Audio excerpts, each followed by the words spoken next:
Hello everyone, आप सभी का फिर से स्वागत है। यह घटना चक्र ज्योग्राफी का डिस्कशन है और आज का टॉपिक है वायुमंडल। तो चलिए स्टार्ट करते हैं। वायुमंडल विभिन्न प्रकार के गैसों का मिश्रण है। इसमें मनुष्यों एवं जंतुओं के जीवन के लिए आवश्यक गैसें जैसे ऑक्सीजन तथा पौधों के जीवन के लिए कार्बन डाइऑक्साइड पाई जाती है। वायुमंडल के संगठन में कई गैसों का योगदान होता है, जिनमें 99% भाग केवल नाइट्रोजन और ऑक्सीजन का है। शेष लगभग 1% भाग में argon, carbon dioxide, neon, krypton, helium, hydrogen तथा जेनॉन आदि गैसें सम्मिलित रहती है। वायुमंडल की अस्थायी गैसें एवं उनका द्रव्यमान प्रतिशत में दिया गया है। याद रखिएगा, नाइट्रोजन का द्रव्यमान प्रतिशत 78.08% है, ऑक्सीजन का 20.95% है, आर्गन का 0.93% है, कार्बन डाइऑक्साइड का 0.036% है। तो देखिए, nitrogen, oxygen, argon, carbon dioxide का द्रव्यमान प्रतिशत याद रखिएगा, यहां से प्रश्न पूछे जाते हैं। नियॉन का जो द्रव्यमान प्रतिशत है याद रखिएगा 0.002% है, क्रिप्टॉन का 0.001% है, हीलियम का 0.0005% है, हाइड्रोजन का 0.00005% और जेनॉन का 0.00009% है। वायुमंडल में भारी गैसें निचले भाग पर और हल्की गैसें ऊपरी भाग पर पाई जाती है और इस प्रकार कार्बन डाइऑक्साइड धरातल से 20 किलोमीटर ऊंचाई तक, ऑक्सीजन तथा नाइट्रोजन 100 किलोमीटर तक, हाइड्रोजन 125 किलोमीटर तक और ओजोन को छोड़कर अन्य गैसें इससे अधिक ऊंचाई पर पाई जाती है। वायुमंडल अलग अलग घनत्व तथा तापमान वाली विभिन्न परतों का बना होता है। तापक्रम एवं वायु दाब के आधार पर वायुमंडलीय परतों का धरातल से ऊपर की ओर विभाजित क्रम जो है इस प्रकार है। याद रखिएगा, वायुमंडल का स्तरीकरण क्षोमंडल, इसके बाद समतापमंडल, मध्यमंडल और तापमंडल। ठीक है, ट्रोपोपाज, स्ट्रेटोपाज और मेसोपाज किसे कहते हैं, इसके बारे में आगे डिस्कस करेंगे। सबसे पहले हम लोग परिवर्तन मंडल यानी क्षोमंडल या ट्रोपोस्फियर के बारे में डिस्कस करेंगे। वायुमंडल के सबसे निचली परत को क्षोमंडल कहा जाता है।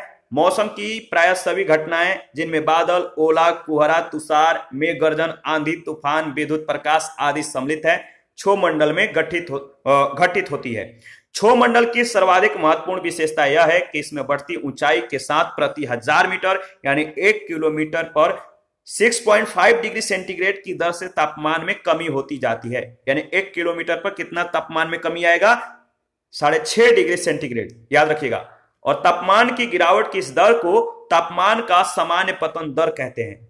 ग्रीष्म काल में क्षोमंडल की ऊंचाई बढ़ जाती है जबकि शीत काल में घट जाती है। क्षोमंडल में आर्द्रता ग्राही नाभिकों की उपस्थिति के कारण बादलों का निर्माण होता है। क्षोमंडल की ऊंचाई ध्रुवों पर कम जबकि विषुवत रेखा पर अधिक होती है। नासा के अनुसार क्षोमंडल की ऊंचाई लगभग 8 से 15 किलोमीटर है, वहीं इसकी औसत ऊंचाई 12 किलोमीटर मानी जाती है। क्षोमंडल की ऊपरी सीमा को ट्रोपोपाज कहते हैं। लियोन फिलिप टिजरेंज डिबोट ने वायुमंडल को परतों में बांटा था। उन्होंने निचली परत को ट्रोपोस्फियर और ऊपरी परत को स्ट्रेटोस्फियर नाम दिया। दूसरा है समताप मंडल। समताप मंडल यानी स्ट्रेटोस्फियर। समताप मंडल पृथ्वी की वायुमंडल के दूसरी प्रमुख परत है। यह परत क्षोमंडल तथा मध्यमंडल के बीच अवस्थित है। समताप मंडल का विस्तार क्षोमंडल की ऊपरी सीमा से लेकर 50 किलोमीटर की ऊंचाई तक मानी जाती है। समताप मंडल बहुत ही शुष्क तथा यहाँ की वायु में जलवाष्प बहुत ही कम मात्रा में पाई जाती है, इसीलिए इस मंडल में बादल तथा अन्य मौसमी घटनाएं न के बराबर होती है। व्यवसायिक जेट विमान वायुमंडलीय विक्षोभ से बचने के लिए निचली समताप मंडल को उड़ान भरने के लिए आदर्श मानते हैं। ओजोन परत समताप मंडल के निचले भाग में 15 से 35 किलोमीटर की ऊंचाई पर पाई जाती है। इस परत की अधिकतम ऊंचाई 55 किलोमीटर तक जो है बताई जाती है, परंतु ओजोन का परत के रूप में संकेंद्रण जो है लगभग 15 से 35 किलोमीटर तक ही है। यह परत मानव जीवन के लिए अत्यधिक जो है आवश्यक होती है। याद रखिएगा, देखिए, ओजोन परत सूर्य से आने वाली परावैंगनी विकिरण यानी अल्ट्रावायलेट रेडिएशन का अवशोषण कर पृथ्वी पर जो है आने से रोकती है और इन किरणों से त्वचा कैंसर का खतरा होता है। जो अल्ट्रावायलेट रेडिएशन है, इनसे त्वचा कैंसर का सबसे ज्यादा खतरा होता है। समताप मंडल के निचले सतह पर कभी कभी सीरस बादल दिखाई पड़ते हैं। इन बादलों को मदर ऑफ पर्ल्स क्लाउड्स या नैक्रियस क्लाउड कहते हैं। समताप मंडल की ऊपरी सीमा को स्ट्रेटोपाज कहते हैं। याद रखिएगा, वायुमंडल की संरचना, इस पर जो है एक बार गौर फरमाते हैं। तो देखिए ये है आपका पृथ्वी, ये बेस जो है पृथ्वी है, इस ऊपर वाला जो है आपका क्षोमंडल है, यानी जो इसकी कह सकते हैं 8 किलोमीटर से अधिकतम 15 किलोमीटर के बीच जो है क्षोमंडल मिलता है। और यहाँ पे जो है जितने भी मौसमी घटनाएं हैं घटित होती हैं, ठीक है। इसके बाद है समताप मंडल। समताप मंडल के निचली परत में ओजोन मंडल पाया जाता है और यहीं पे जो है जेट विमान जो है अपनी उड़ान भरते हैं, तो ध्यान रखिएगा। इसके बाद है मध्य मंडल, ये उल्काएं हैं। और ये है आपका आयन मंडल, यहाँ पे है रेडियो तरंगों को जो आयन मंडल है ये रेडियो तरंगों को परावर्तित करती है। और इसके बाद जो है बाह मंडल, तो ध्यान रखिएगा। तीसरा है मध्य मंडल यानी मेसोस्फीयर। मेसोस्फीयर मध्य मंडल का विस्तार धरातल से लगभग 50 से 80 किलोमीटर की ऊंचाई तक पाया जाता है। इस मंडल में नाक्टिलूसेंट बादलों अथवा निशादीप्त बादलों का ध्रुवों के ऊपर गर्मियों में दर्शन होता है। इन बादलों का निर्माण उल्का धूल एवं संवहनीय प्रक्रिया के द्वारा ऊपर लाई गई आर्द्रता के सहयोग से संघनन होने से होता है। इन मंडल में ऊंचाई के साथ तापमान में गिरावट होती है। मंडल की ऊपरी सीमा पर तापमान -100 डिग्री सेंटीग्रेड से जो है या -100 डिग्री सेंटीग्रेड तक जो है पहुंच जाता है। मध्य मंडल की ऊपरी सीमा को मेसोपाज कहते हैं। क्या कहते हैं? मेसोपाज। इसके बाद चौथा है तापमंडल, थर्मोस्फियर। मध्य मंडल के ऊपर स्थित वायुमंडल के भाग को तापमंडल कहते हैं। इस मंडल में बढ़ती ऊंचाई के साथ तापमान तीव्र गति से बढ़ता है। विभिन्न विशिष्टताओं के आधार पर इस मंडल को दो उपमंडलों में विभाजित किया जाता है। पहला है आयन मंडल, दूसरा है बहिर्मंडल।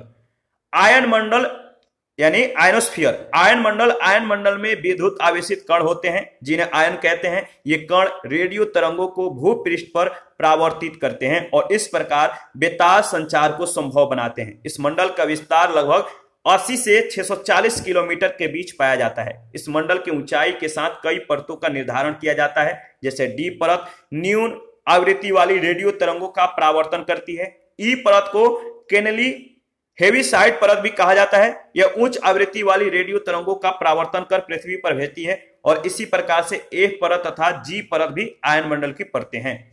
एफ परत को एप्लिटन परत भी कहा जाता है। इस मंडल की महत्वपूर्ण विशेषताएं इसमें उत्तरी ध्रुवीय प्रकाश तथा दक्षिणी ध्रुवीय प्रकाश की होने वाली घटनाएं हैं, तो ध्यान रखिएगा। इसके बाद बी जो है इसमें बहिर्मंडल यानी एक्सोस्फीयर।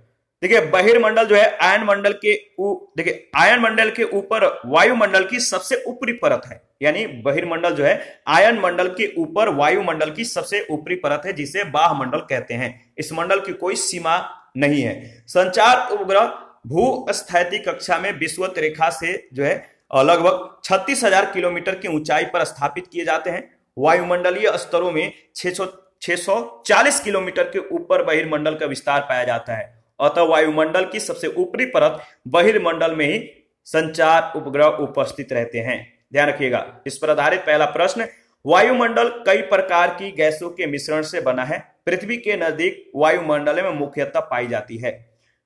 वायुमंडल कई प्रकार की गैसों के मिश्रण से बना है। पृथ्वी के नजदीक वायुमंडल में मुख्यतः पाई जाती है। बताइए इसका सही जवाब क्या होगा? तो नाइट्रोजन एवं ऑक्सीजन, ए ऑप्शन सही ऑप्शन है। भारी गैसें वायुमंडल के निचले भाग में तथा हल्की गैसें ऊपरी भाग में पाई जाती है। और इस प्रकार कार्बन डाइऑक्साइड धरातल से जो है लगभग 20 किलोमीटर ऊंचाई तक, ऑक्सीजन तथा नाइट्रोजन लगभग 100 किलोमीटर तक, हाइड्रोजन लगभग 125 किलोमीटर तक और ओजोन को छोड़कर अन्य गैसें इससे अधिक ऊंचाई पर पाई जाती है। सेकंड प्रश्न, वायुमंडल में सबसे अधिक किस गैस का प्रतिशत है? वायुमंडल में सबसे अधिक किस गैस का प्रतिशत है? तो आपको मालूम है नाइट्रोजन गैस का। देखिए वायुमंडल में नाइट्रोजन 78.08% सर्वाधिक जो है पाई जाती है। थर्ड नंबर, निम्नलिखित में से कौन सी एक वायुमंडल में अस्थायी गैस है? निम्नलिखित में से कौन सी एक वायुमंडल में अस्थायी गैस है? वह आपका nitrogen, C option right option. वायुमंडल में अस्थायी गैस उन गैसों को कहते हैं जिनका प्रतिशत दिन प्रतिदिन नहीं बदलता है। इन गैसों में मुख्यतः नाइट्रोजन, ऑक्सीजन एवं आर्गन को रखा जाता है। वायुमंडल में 3 गैसों को छोड़कर शेष सभी गैसों की प्रतिशतता जो है अत्यंत न्यून होती है और कुछ गैसों की प्रतिशतता परिस्थितियों के अनुसार बदलती रहती है। इसलिए इन सभी को जो है अस्थायी गैसों की श्रेणी में रखा जाता है। आगे बढ़ते हैं। प्रश्न संख्या 4 है, पृथ्वी के धरातल से ऊपर की ओर वायुमंडल के विभिन्न स्तरों का सही अनुक्रम है। पृथ्वी के धरातल से ऊपर की ओर वायुमंडल के विभिन्न स्तरों का सही अनुक्रम है क्षोमंडल, समताप मंडल, मध्यमंडल और आयन मंडल।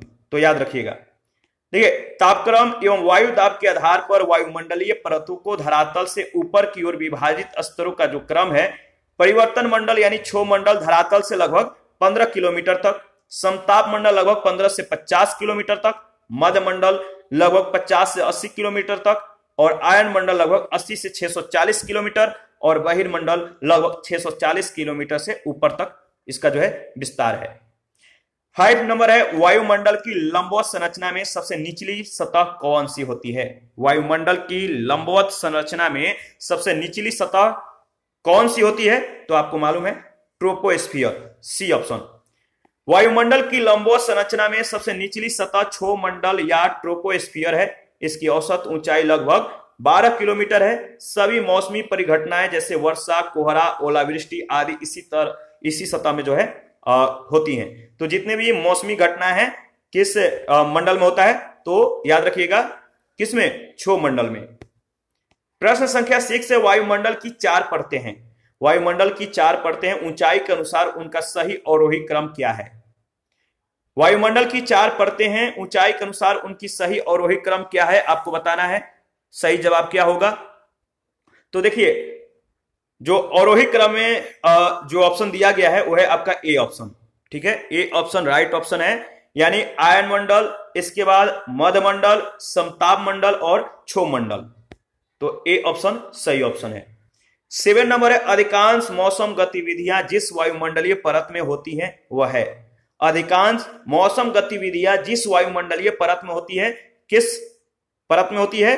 तो याद रखिएगा क्षोमंडल में। सी ऑप्शन आपका बिल्कुल सही ऑप्शन है।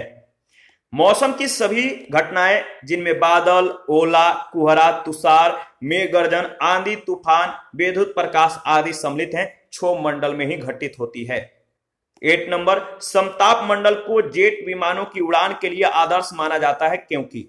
समताप मंडल को जेट विमानों की उड़ान के लिए आदर्श माना जाता है क्योंकि? बताइए क्यों माना जाता है?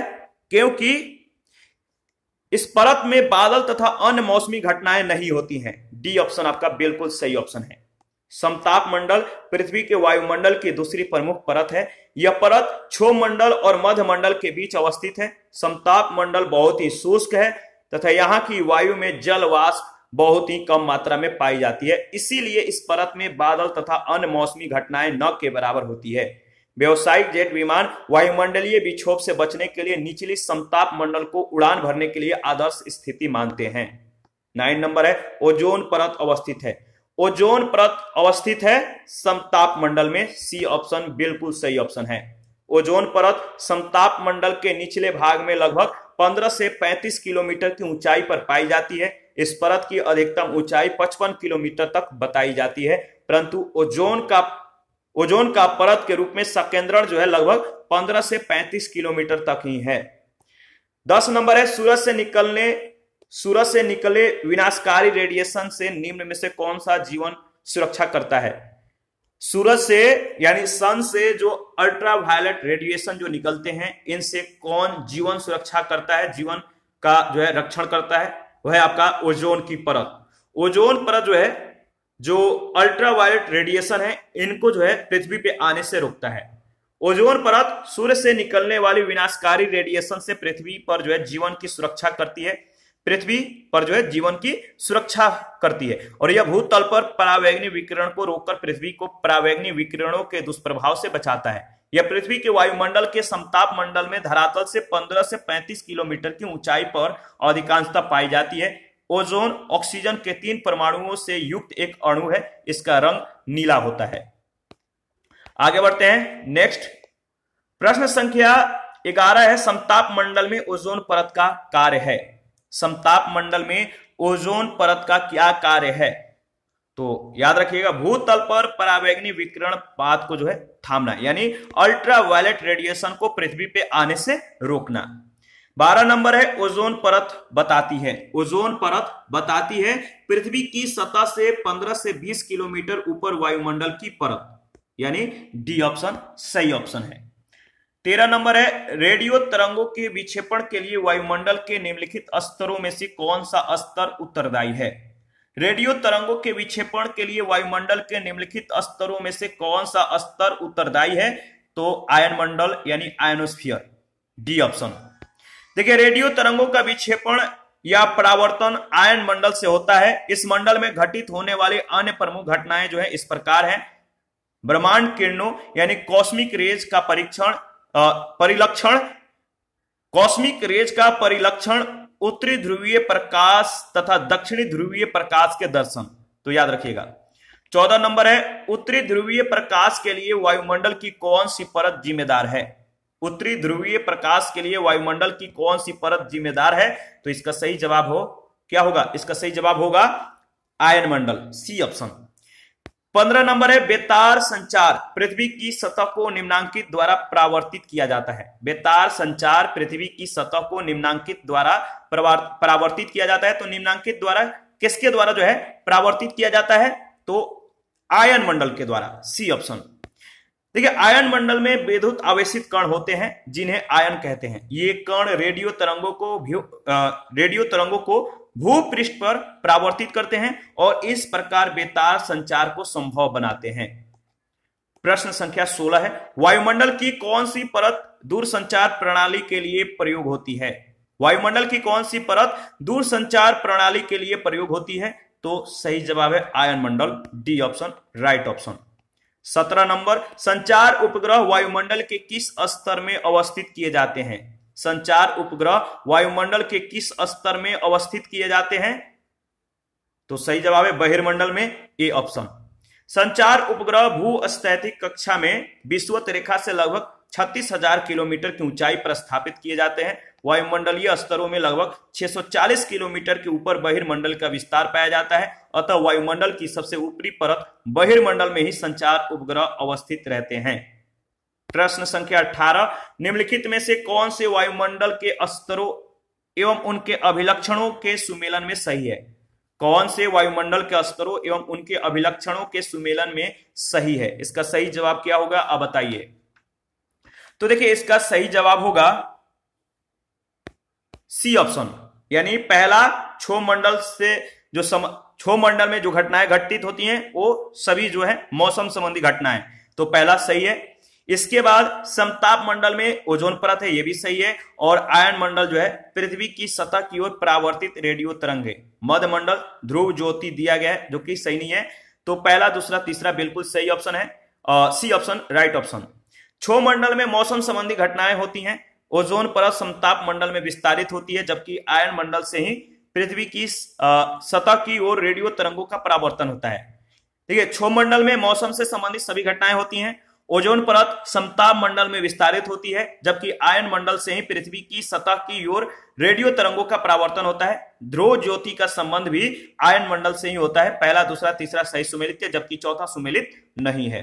ठीक है, और इसी के साथ आज का सेशन समाप्त करते हैं। नेक्स्ट सेशन में सूर्यातप एवं तापमान, सूर्य ताप एवं तापमान के बारे में जो है हम लोग डिस्कस करेंगे। तो आप अपना प्रतिक्रिया जरूर दीजिए। आपके प्रतिक्रियाओं का हमें बेसब्री से इंतजार रहता है। जिन लोगों ने Telegram channel, Telegram quiz group, Facebook page, Instagram को ज्वाइन नहीं किया है, वीडियो के डिस्क्रिप्शन बॉक्स में उसका लिंक है, आप ज्वाइन कर सकते हैं। और किसी भी प्रश्न में या किसी भी टॉपिक में आपको कोई भी डाउट हो, आप हमें कमेंट कर सकते हैं। थैंक यू, मिलते हैं नेक्स्ट सेशन में।